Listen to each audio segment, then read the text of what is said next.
In 1951, I proposed to my wife, and my father-in-law said, "I want to have a talk with you."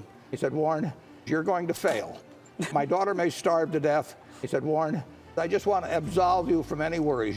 And I almost withdrew my proposal.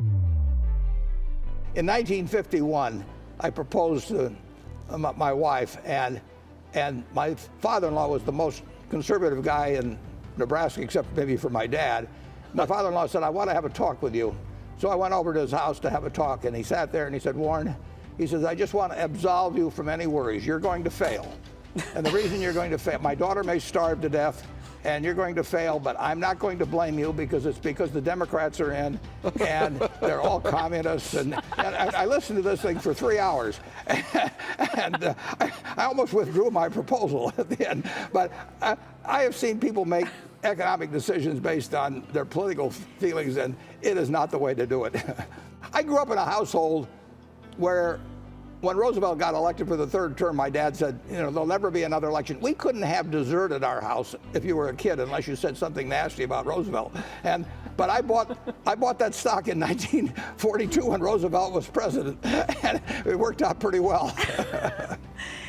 Last year at our annual meeting, and I got asked a question about the market based on who got elected, and I said America's going to do fine in terms of economically under either candidate as president.